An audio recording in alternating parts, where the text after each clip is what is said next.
Welcome to the Connect Cape Fear podcast, where locals, newcomers, and travelers in and around Wilmington, North Carolina find community and connection in this beautiful place that we call home. Our guest today is Rosalie Calarco from AARP. Rosalie, welcome to the show. How are you today? I'm doing great, Rob. Thank you for having me. Good. Thank you so much for being here. For those of you that are watching, we're in a little bit of a new environment here. My company, Signal Fire Media, we produce podcasts, and we are in the middle of constructing our new studio. So thank you so much for the change in venue. What you can't see behind you is all of the mess and all of the construction debris. Rosalie, I really appreciate you being flexible with all of this as we continue construction on our new podcast studio. So Yes. Tell us a little bit about yourself and what you do for AARP. Okay, well, first and foremost, I am native to the Wilmington area. I like to say there's not too many of us around, so I do like to put that out there.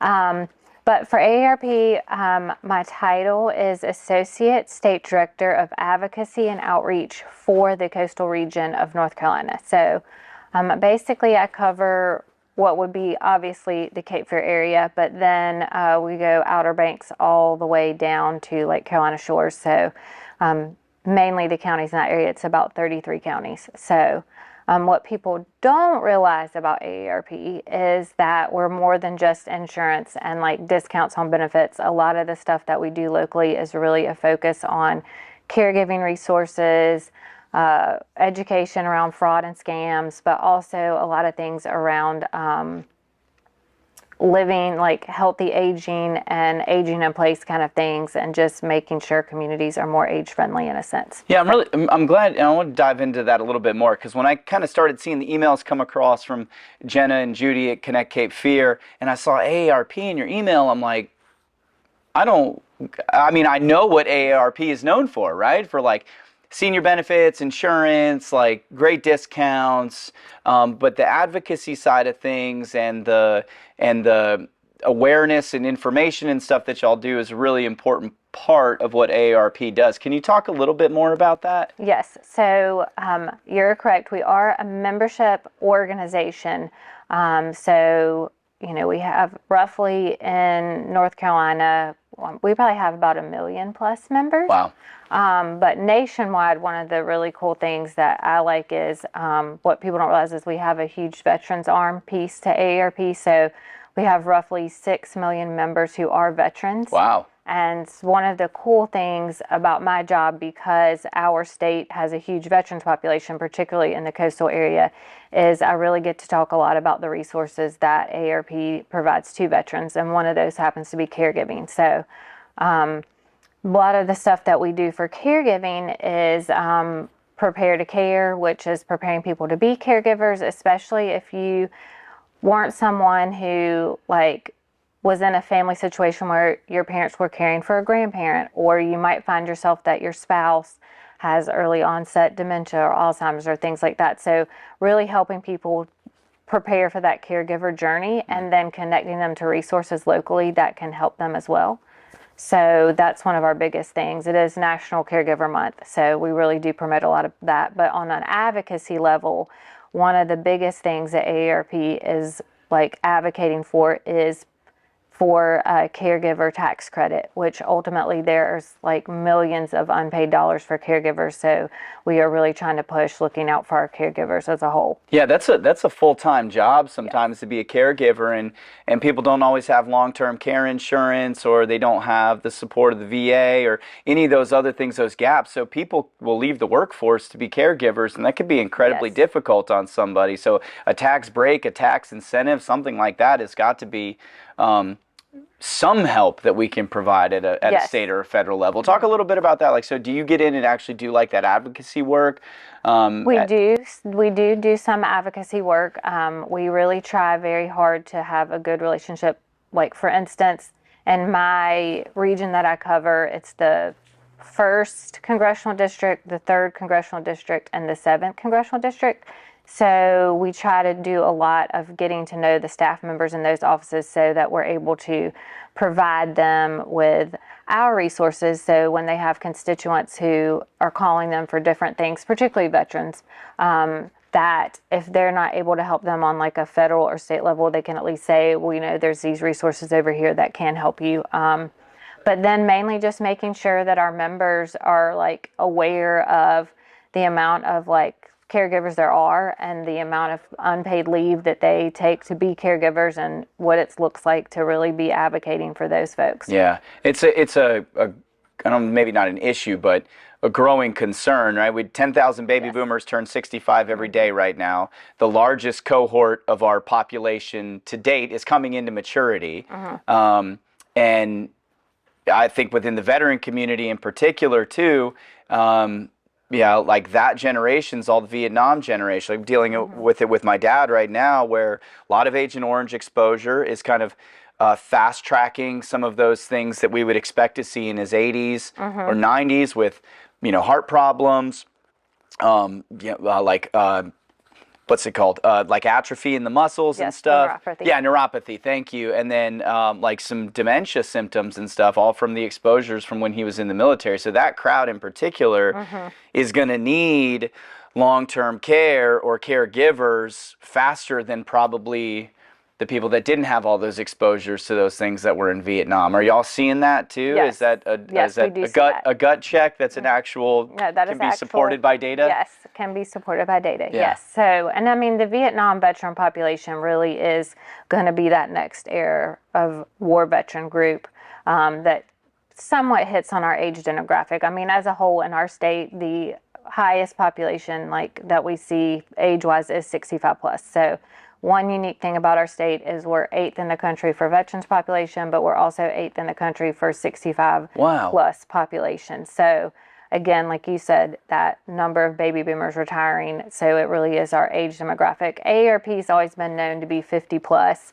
but we do like to say you don't have to be 50 to join AARP. However, I mean, the majority of the work that we do sometimes does focus on that 65 plus population because there are still a lot of people who are 50 to 62 who are still full-time in the workforce too. So some of the things that we offer that age group of our membership can be different than what we're offering our 65 plus members. But to your point on the veterans piece, one of the biggest things that we do for our veterans is we do try to partner with national organizations that offer caregiving resources and then really just help promote those organizations that we know are reputable for their caregiving resources. And two of the ones that we do partner with a lot are Honor Flight and also the Elizabeth Dole Foundation.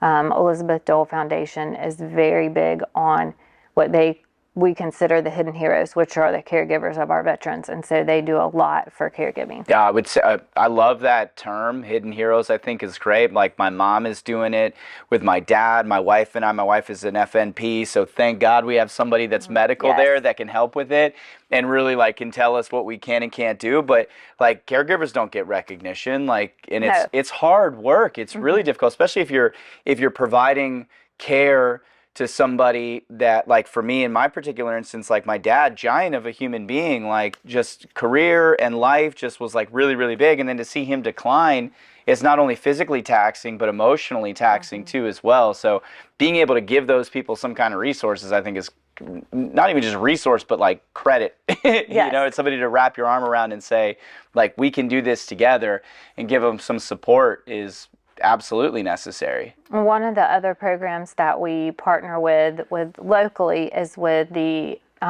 Cape Fear Council on Governments has a department that is their area agency on aging, and we do a program called Powerful Tools for Caregivers. So we have volunteers with AARP who are trained in that program, and then they have staff who are trained, and we partner together to put on what is like a 6-week course on helping caregivers like just be able to take care of themselves, like what that looks like. I think to kind of wrap a bow around this part of the conversation, like the way a society treats their aging tells a lot about the health of that society.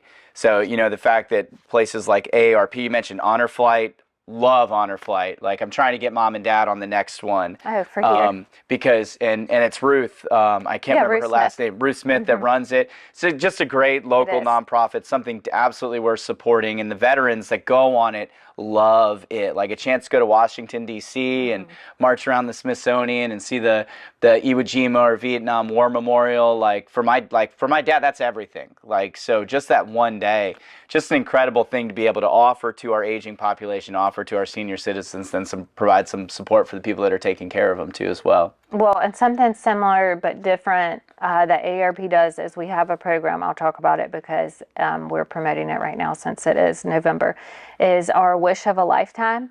And it's very similar to like Make-A-Wish for children, but it's actually for older adults who maybe have like a bucket list item of something that they have not done before, and we will fulfill that wish for them. And as long as, like, you know, they've got approval by their doctor if they have health issues or things like that, but we completely fund and do those kind of wishes for our older adults. That's incredible. So North Carolina has 2 wishes this year that we're going to be able to do, which is exciting because this is the first year I think North Carolina has been able to participate in the program. And it's a really humbling thing because it's very hard to get people to do the wishes. It's like, it is one of those things where like, oh no, someone else is Somebody else so more much deserving. more deserving. And so it's a lot harder to find candidates for this program than what we really had anticipated, but it's one we really enjoy. And we do get a lot of veterans who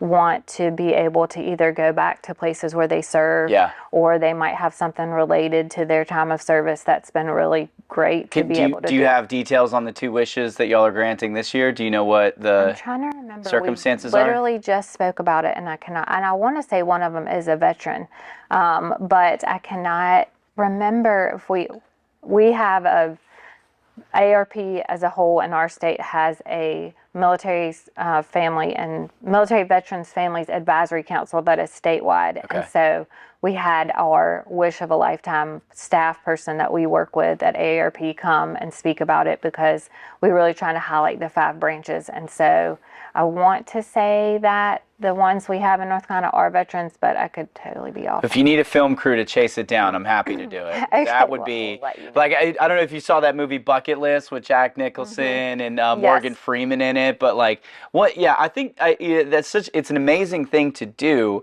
because sometimes, and I think a lot about legacy, I dwell on it, I sit up at night and I'm like, well, what's my life going to be like in my 50s and my 60s? And really the only thing I care about is having good physical health, good relationships between my wife and my children and the people that I care about the most, and enough financial security to not outlive my money. Like, those are really the only 3 things that I care about.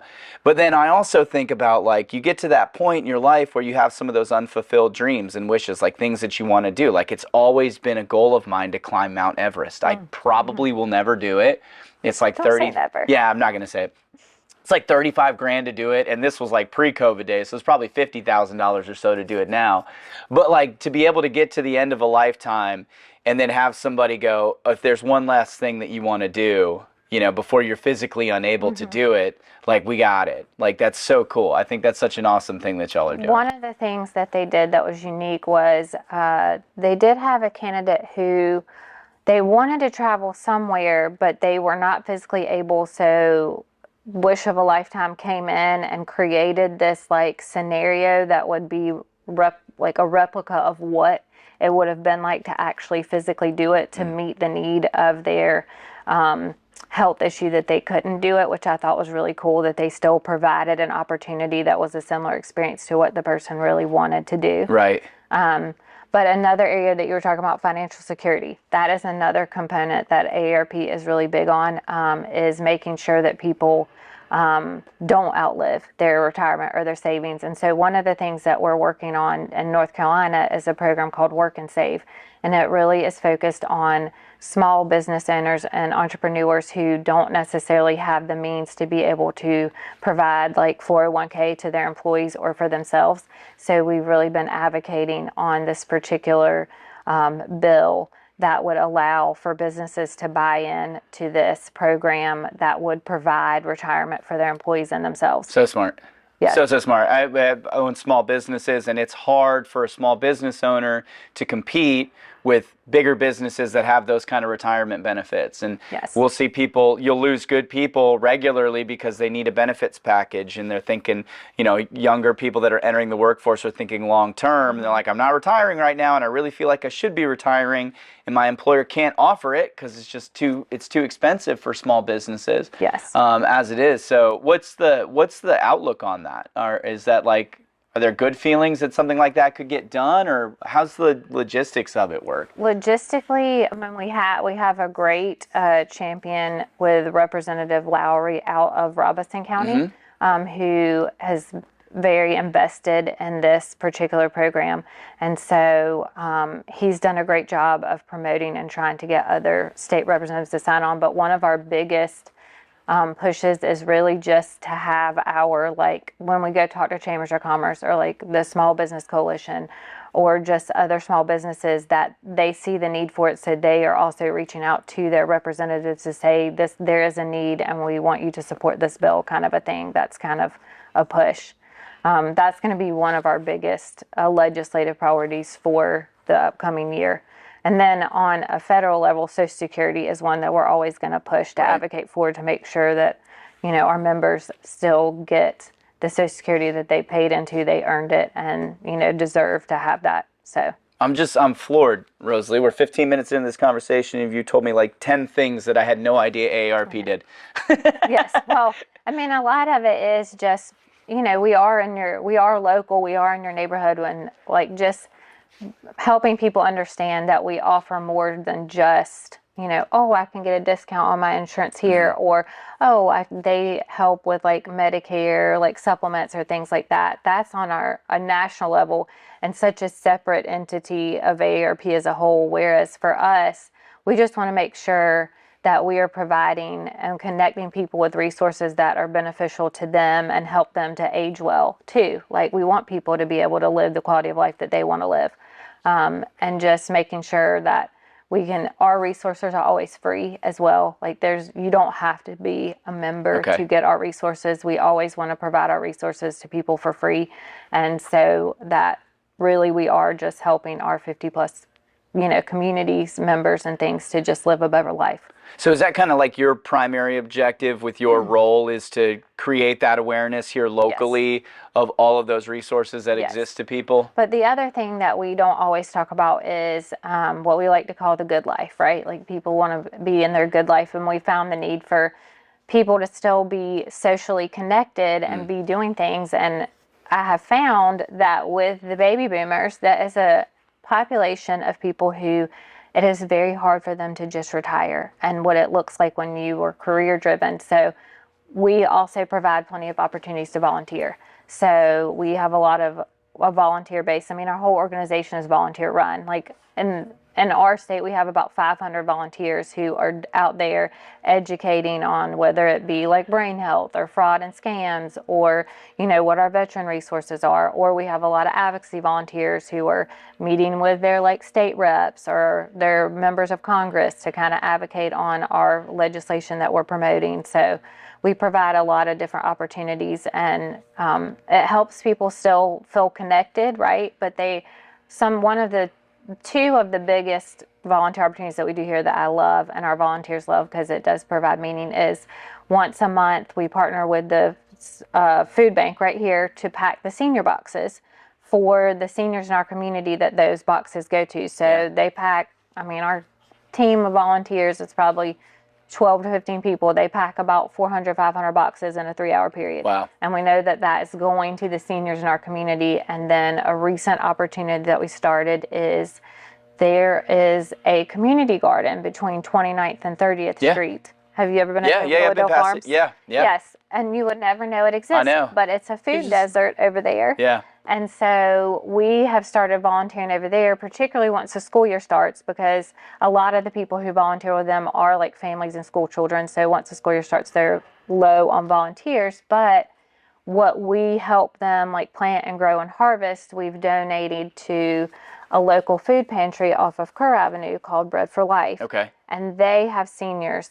who can't get out and come to the pantry. So then any of the stuff that we are getting from the community garden, we're donating to those seniors for them to have fresh, like produce and vegetables and things like that. So You're the second person that's come on the Connect Cape Fear podcast. We had Alan Perry on from Perry's Emporium a couple weeks ago, and his big personal mission is food insecurity with the youth. And I don't want to misquote the statistic, but it was in the thousands of kids in New Hanover County that do not know if they're going to have a lunch for them at school when they get to school. And so like he's really pushed on that, and that's been his personal mission. And now knowing that we have a food insecurity problem with our senior citizens too. It's like the two most vulnerable populations that we have right here in New Hanover County need something as basic as food. Is wild to me, because you look at all this, like, just like having a podcast and doing media or doing advocacy, like it can all feel insignificant when you realize that people don't know where their next meal is going to come from. Yes. And what a great way too then for it's funny that you say like people can't retire, the boomers can't retire, and you get it. They've been in a pressure cooker like their whole life. It's all just been like work, and keep up with the Joneses, and kind of build that American dream, which is great. I think everybody should be able to pursue that. But then when you get to the finish line, you're like, well, I've got all this time. What should I do with it now? Giving back is a great way to feel like you've got some connection to a mission and a purpose. Well, and I find our volunteers will tell me, they're like, well, I'm like, I think some of y'all are busier now than you were when you 100%. worked. And they're like, but the difference is we get to do what we want to do. Right. Like, we get to choose what we spend our time doing. And I was like, yes, I guess that is true. When you're doing things that you want to be doing, then it doesn't seem like you're busy all the time. Yeah. Yeah. In our last minute here, Rosalie, we've covered a lot of ground, talked about a lot of really cool things that are going on, resources for people within the community. Is there anything that you would want somebody to know that's watching this about AARP, about you and your personal work, that we might not have talked about up to this point? Well, I will tell people if they want to know more about our resources or where they can find things that we might have events going on, things like that, because we do put on a lot of events throughout the year, and some of those are virtual, so you're able to live wherever and connect to those. But then we will be putting on certain events like locally as well that you can visit aarp.org/North Carolina. And then one of the biggest things is most of our resources for caregiving and veterans you can find online. So if you go to our website, which is aarp.org, and in the search engine, you can either type in caregiving, you can type in brain health, veteran, financial security, and all of our resources will come up within like the search engine so that you can be able to see what other opportunities are out there and the materials that we offer. What a perfect professional segue. You've been doing this your whole life, because the question that I always ask at the end is like, where should people go? And you already said it. So it's aarp.org/North Carolina. Yes. That's the place to start. If anything here resonated, or if there's a caregiver listening to this or a veteran listening to this, like I want some access to those resources, that's the place to go. And that also provides you kind of with what we have going on within the state as well. But it allows you, like though on that page, you will be able to find if you're interested in volunteering or you want to learn more about a specific area, then you can just click on the different areas and it'll take you to those. Perfect. Well, Rosalie, I want to thank you so much for joining us here at the Connect Cape Fear podcast. I hope you have a Merry Christmas. We're right in the middle of Christmas season, so we got holidays coming up, Thanksgiving. I know, I tend to skip, let's get to the good stuff. Let's get all the way to Christmas. So have a great Thanksgiving, have a Merry Christmas, and a Happy New Year. And that goes the same for all of you out there listening to the Connect Cape Fear podcast. If you would like to register your business, register your nonprofit, get in touch with Judy at Connect Cape Fear, and she would be more than happy to talk you through all the great things that we're doing over here and all the great attention that we're bringing to phenomenal people and organizations like Rosalie and AARP. Don't forget to like and subscribe, and we'll talk to you next time.